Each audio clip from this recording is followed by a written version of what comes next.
Dillon Gabriel had just wrapped up a decent, not elite, preseason performance. Nothing game-changing, but enough to show he could hold his own. And in the post-game scrum, with reporters circling and social media refreshing every 2 seconds, he said, "There's a difference between being an entertainer and being a competitor." Now, sure, if this was a philosophy seminar at 10 a.m. on a Tuesday, maybe that would have been seen as insightful. But this was the NFL, in the middle of a very obvious quarterback competition, where Shadur Sanders, the rookie sensation and fan darling, had just been benched. You say entertainer, and everyone hears Shadur. And if that wasn't your intention, buddy, read the room. If you're into the real story and all the messy twists they don't show on highlight reels, go ahead and subscribe. And if you're sticking around to see how this Browns QB chaos plays out, you should definitely be subscribed. Stephen A. Smith wasn't having it. By the next morning, the clip was everywhere. And Stephen A., in full high-octane mode, didn't mince words. Let me tell you something right now. You don't get to downplay a brother who's done everything right just because he shines. That's what the league wants. That's what the fans want. That's what keeps the lights on. And he's not wrong. What Stephen A. was defending wasn't just Sanders' performance. It was his presence, his magnetism, the fact that Shadur brings something most rookie QBs don't. Relevance. He doesn't chase the spotlight. It follows him. And to make a thinly veiled jab about entertainers, when the guy who just drew 2.2 million preseason viewers is on your depth chart, that's not a strategy. That's a self-own. Dan Orlov's guy tries to play peacekeeper. Now, to be fair, not everyone was ready to throw Gabriel under the bus. Dan Orlov's guy, in peak dad coach energy, came in with a let's not overreact angle. He pointed out that Gabriel did, in fact, have a few solid series. Composure, pocket presence, accuracy under pressure. You know, the standard ESPN checklist. And honestly, Dan's not wrong either. Gabriel isn't a scrub. The dude's got mechanics. He's steady, and on paper, he's doing what every rookie is supposed to do. Keep it clean, stay focused, follow the playbook. But that's exactly the point Stephen A. and others were making. In today's NFL, paper doesn't sell. What sells? Narrative, swagger, story. And right now, Dillon Gabriel has none of that. Adam Schefter drops the reality bomb. When Adam Schefter weighed in, quietly but with the weight of 10,000 NFL group chats behind him, he didn't even try to sugarcoat it. For someone trying to earn the locker room and the trust of the fan base, it's just not the time to say something like that. Translation? That comment didn't just ruffle feathers in the media. It likely ticked off the very people Gabriel needs most. His teammates, his coaches, and the millions of fans who are just warming up to him. Because you don't throw shade when you haven't even built your own house yet. Meanwhile, Shadur remains unbothered. Now this is where things get really juicy. While Gabriel was explaining, clarifying, and, let's be honest, backpedaling like he was in cover 3, Shadur Sanders. Silent, steady, focused, not a clapback, not a tweet, not even a side-eye during practice. And that silence, that calm, deafening. Because nothing makes someone look more confident than choosing not to engage in pettiness. Especially when the media wants a reaction. Shadur said, through his body language, "I don't have to respond. My play will speak." And fans ate it up. The media split down the middle. At this point, sports talk shows were basically airing live courtroom dramas, half defending Gabriel's right to express competitive spirit, half dunking on him for his complete lack of social awareness. Some said Gabriel was trying to show confidence. Others said it was a classic case of rookie envy. But one point nearly everyone agreed on, when you're competing for the QB1 role, and you start talking instead of producing, the pressure doubles. Because now, every incomplete pass becomes a told you so. Every turnover gets clipped and memed. Every locker room interaction gets dissected for tension. Gabriel didn't just light a fire under himself. He built a spotlight, aimed it directly at his helmet, and dared the world to critique him. Spoiler alert, they will. The bigger issue, NFL culture is changing. Here's what makes this whole thing more than just one rookie trying to be clever. It shows a tension between old-school football culture and the modern sports landscape. In the past, showing humility was everything. Stay quiet, grind hard, let your play do the talking. But now, visibility is part of the game. You've got QBs like Mahomes doing State Farm commercials, Justin Jefferson dancing in Fortnite, Travis Kelce becoming a tabloid staple. Being an entertainer isn't a knock anymore. It's the standard. And Shadur, he gets that. He was raised in it. He doesn't flinch under the camera lens.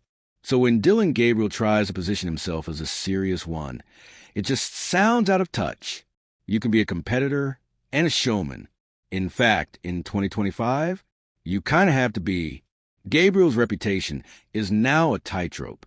The scary part for Gabriel, there's no middle ground anymore. If he plays well moving forward, the quote fades into history. People say, hey, maybe he was just trying to fire himself up. But if he struggles, if the turnovers pile up, if Shadur starts getting snaps, that entertainer versus competitor line will haunt him for years. Because it won't just be seen as a bad take. It'll be framed as a moment where he cracked under pressure, where he got petty, where he tried to knock someone else down instead of lifting himself up. And for a quarterback, that's lethal.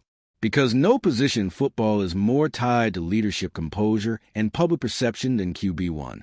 Stephen A. closed his segment with something powerful, and it deserves repeating here. This league doesn't care if you mess up once. It cares if you learn. Dillon Gabriel's at a fork in the road now. He can dig in, keep deflecting, keep playing the misunderstood competitor, and maybe alienate the very people he's trying to win over. Or he can recognize the moment, own the mistake, evolve, show some growth, win people back with maturity. Because here's the truth. Shadur doesn't have to fight for approval anymore. The media wants him. The fans love him. The moment he's back in the lineup, the league will notice. But Gabriel, he still has everything to prove. And in this league, you only get so many chances before the spotlight turns off. Because this saga, it's no longer just a post-game comment gone wrong. It's turning into a full-blown case study in media literacy, athlete branding, and how one misstep can shake the whole quarterback room to its core. Let's go even deeper into this mess. Because Dillon Gabriel's offhand, entertainer versus competitor, comment isn't just being analyzed, it's being weaponized by fans, by pundits, by former players, and maybe even by his own teammates. So let's pick up where we left off, because this isn't about one comment anymore. This is about control of the narrative, and right now, Shadur Sanders is winning that game without even speaking. Locker room energy is shifting. Let's start behind the scenes, where the real tension is brewing. NFL locker rooms are high-stakes ecosystems. Everything matters. What you wear, how you speak to trainers, the music you play on the Bluetooth speaker, it all adds up. So when Gabriel made that entertainer remark, you better believe people were watching. And not just watching, reacting. According to multiple sources floating through beat reporters and team insiders, several veterans on the Browns were reportedly not thrilled with how Gabriel handled his post-game media. Not because he criticized Shadur directly, but because it reeked of immaturity, of insecurity, of trying to win a battle you haven't even earned the right to fight. Veterans don't like unnecessary drama, especially not at quarterback. And when you're the guy under center, you're not just throwing passes. You're leading the ship. And right now, Gabriel looks more like a guy trying to win Twitter than win a playoff game. Coaches are reading between the lines. Coaching staffs live in the gray area. They know how to spot red flags without even needing to hear a full sentence. And what Dillon Gabriel revealed, intentionally or not, is that he's thinking about the narrative, not the playbook, not the chemistry, not the coverage reads. The narrative. When he felt the pressure of Sanders' media magnetism, he couldn't help but respond. He broke the cardinal rule of quarterbacking. Don't start drama if you don't already control the room. Coaches don't need a distraction. They need a constant. Shadur? He's quiet, focused, respected. If anything, he's making the coaches' lives easier, not harder. And for a staff like Kevin Stefanski's, which is already under fire after years of inconsistent QB play, that matters a lot. Shadur's silence is tactical. Now, let's talk about the real winner in all of this. Shadur Sanders hasn't said a single word about Gabriel's comment. Not publicly, not cryptically, not even a vague Instagram story with a Bible verse or a Drake lyric. Nothing. And yet his stock keeps rising. Why? Because in 2025, silence is power, especially when everyone's expecting you to react. By saying nothing, Shadur avoids petty drama, appears more mature, puts pressure back on Gabriel to justify his words, lets the media carry the story for him. It's strategic silence, the kind that shows composure and command, two qualities every NFL team drools over in a quarterback. Meanwhile, Gabriel's still explaining himself in every interview, and the more he talks, the worse it sounds. Media literacy is now the skill set. We're in a new era where quarterbacks are expected to be more than just field generals. They're also public figures, cultural representatives, and walking press conferences. Shadur gets that. Gabriel, he's learning the hard way, because every time he defends his entertainer comment, he stumbles. He says, "I wasn't talking about anyone specifically, but everyone knows what he meant." He says, "I respect Shadur," but his tone implies otherwise. And when you're vague in today's media climate, you leave yourself open to interpretation, which means your enemies get to write the story. That's not a safe place to be in the NFL. And until Gabriel learns that, he's not playing chess. He's not even playing checkers. He's playing Connect Four and dropping the wrong pieces. The public has already picked a side. Let's talk about perception, because it's crystal clear where the fans stand. Check the comments on any clip about this controversy. Read the quote tweets. Watch the fan-made YouTube edits. It's all Shadur love, Gabriel skepticism. Some recurring themes. Jealousy is a disease. Get well soon. Imagine calling the guy who pulled 2M viewers an entertainer. He's just mad Shadur didn't have a talk to be relevant. Oof. It's harsh, but it's also reality. Gabriel might not have intended to create a villain arc for himself, but it's already in motion. And the longer he keeps trying to explain it, the deeper the hole gets. This isn't about who's the better quarterback right now. It's about who represents what fans want in 2025. And if you're reading the room, it's not even close. The comment will follow Gabriel all season. Let's say Gabriel somehow keeps the QB2 spot, or even gets a start if Flacco falters. Guess what? Every incomplete pass will be followed with a tweet that says, "This guy said he's a competitor, LMAO." Every time Shadur claps from the sidelines, fans will be waiting for a camera cut just to see his reaction. Every time the Browns offense stalls, there will be hashtag entertainer greater than competitor trending by halftime. That's the problem with choosing to poke the media bear. Now the media is watching closely, and when the lights get brighter, your words get louder. The NFL can't ignore the storyline. Here's what makes all of this even spicier. It's not going away. The NFL might try to downplay it. The Browns might try to move on. But the media, they live for this kind of arc. Think about it. Two rookies. One soft-spoken, surgically efficient. The other loose-lipped, defensive, visibly uncomfortable in front of mics. It's drama. It's tension. It's reality TV with shoulder pads. You better believe the broadcast crews will be ready with a whole package the second Shadur steps on the field. You'll hear entertainer versus competitor a dozen times by week 5. And if they ever do start Shadur, oh, it's over. Narrative flipped. Redemption complete. Gabriel becomes the one who fumbled the bag. Literally and figuratively. A lesson for every rookie in the league. This moment isn't just a Gabriel Sanders thing. It's a warning shot for every incoming rookie in every position. Control your narrative. Every mic is hot. Every quote is permanent. And every stray word has a potential to become a trending topic that lives longer than your first contract. This league is about more than talent now. It's about management, of image, of relationships, of emotion. Shadur has mastered it. Gabriel, he's still learning. Let's hope, for his sake, he learns fast. Because if there's one thing the NFL doesn't do anymore, it doesn't wait for you to figure it out. You might think this is just about football, but spoiler alert, it never is. Every rookie in the NFL is a potential brand, and companies are watching this Gabriel versus Shadur narrative unfold, like at a focus group. Because what do brands want in 2025? Players who can sell, not just game jerseys, but sneakers, energy drinks, insurance policies, nil merch lines, Twitch streams, TikToks, fashion partnerships. Players who transcend sport and speak to culture. Right now, Shadur Sanders is everything a brand wants. Compose under pressure. Clean image. Already media trained. Viral without being messy. A following that goes beyond football. Dillon Gabriel? He's talented, no doubt. But after his entertainer remark, his brand equity just took a hit. Why? Because controversy might create clicks, but it doesn't always create trust. Especially if you're unproven. So when Nike or Gatorade or Beats by Dre start making their short list for new faces of the league, they're not choosing the guy who threw shade mid-game. They're picking the guy who said nothing and still won the room. Team chemistry, a slow burn disruption. Let's rewind to something important. Quarterbacks aren't just players. They're leadership models. That means every slip-up, no matter how small, gets measured through the lens of trust.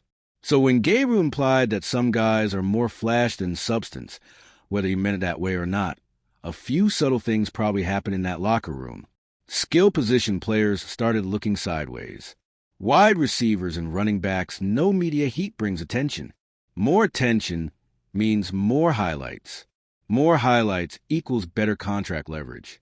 So why would you side with a QB who undermines that? The O-line got protective. You think linemen don't notice who takes accountability and who shifts blame? If Gabriel keeps dodging heat after bad drives, that trust evaporates. Defensive leaders keep receipts. Because the last thing they want is a QB who fractures a locker room during media week when morale's already delicate. And the worst part? Shadur's calm demeanor only makes the contrast more glaring. He's not just rising quietly. He's cementing relationships through humility, consistency, and the one trait every team respects more than anything, restraint. The Browns' PR team is on life support. Imagine you're a Cleveland Browns PR executive right now.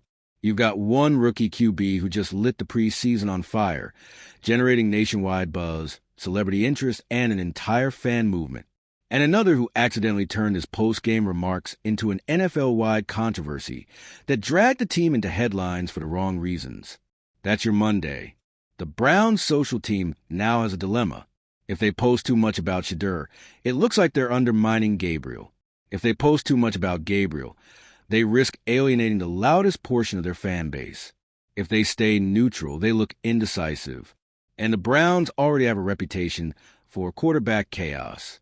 From Johnny Manziel to Baker, Mayfield to Deshaun Watson's off-field circus, this team cannot afford another identity crisis. And yet, here we are, all because of one line. Shadur's dad is watching. Quietly. We'd be remiss not to mention the man whose shadow stretches across every room Shadur walks into. Coach Prime. Deion Sanders hasn't said anything publicly about the Gabriel comments, but make no mistake, he's watching. And while he'll never speak for his son in the NFL, the Sanders name carries weight. You don't get to challenge that family's reputation lightly. Dillon Gabriel may have underestimated that. He might have thought this was just a standard QB rivalry, where you chirp a little and move on. But when you even hint at questioning a Sanders' work ethic, poise, or value to the team, you're not just firing shots. You're inviting legacy comparisons. And that's a fight you're going to lose 10 times out of 10. National analysts are now divided into camps. What started as a simple quarterback competition has now become a media war zone. You've got Team Shadur, Stephen A. Smith, Shannon Sharp, Keyshawn Johnson, Ryan Clark. These guys see the game evolving. They understand branding, pressure, and the new rules of locker room leadership. For them, Shadur represents progress. Then there's Team Gabriel, or more accurately, Team Let the Kid Talk. Dan Orloff's guy. Colin Cowherd, tentatively. A few ex-players with traditionalist mindsets. They're trying to frame this as growing pains. They believe Gabriel can bounce back. But even within that group, the tone is shifting. The more this lingers, the more it becomes clear. Gabriel needs to win on the field to survive off it. Because right now, he's losing both. Quarterback rooms across the league are paying attention. Don't sleep on this. Rookies, backups, and even starting QBs across the NFL are watching this unfold like a Netflix drama. Why? Because this is a perfect example of how fast things can spiral in the social media era. One post-game line, one misinterpretation, and suddenly you're fighting a perception battle you never prepared for. You better believe quarterbacks like Malik Willis, Anthony Richardson, and even Caleb Williams are taking notes. Lesson learned. What you say is just as important as what you do, especially in a league where narratives move faster than playbooks. What happens if Gabriel gets the start? Here's the wildest scenario. Imagine Flacco goes down early. Stefanski calls Gabriel's number. The crowd buzzes. The cameras zoom in. It's redemption time, right? Except now the entire football world is watching him with side eye. He throws an incomplete pass on third down. Twitter erupts. He gets sacked. It's a meme within 5 minutes. He throws a pick. Hashtag Shadur Time starts trending immediately. And worst of all, even if he plays decently, the perception cloud hangs over him like rain on picture day. Because he spoke before he won. He poked before he proved. He let his mouth start a race his resume wasn't ready to finish. The only way out, redemption through results. Look, it's not too late for Dillon Gabriel. He's got arm talent. He's got poise, sometimes. And he clearly wants to prove he belongs. But now, he has to be perfect. Every game, every presser, every comment. Because redemption in the NFL doesn't come from apologies. It comes from wins. If he can step up and ball out, the quote becomes footnote. If not, it becomes his legacy. And meanwhile, Shadur Sanders will just keep doing what he does best. Prepare, stay calm, and wait for the moment the Browns finally realize they've been sitting on a superstar.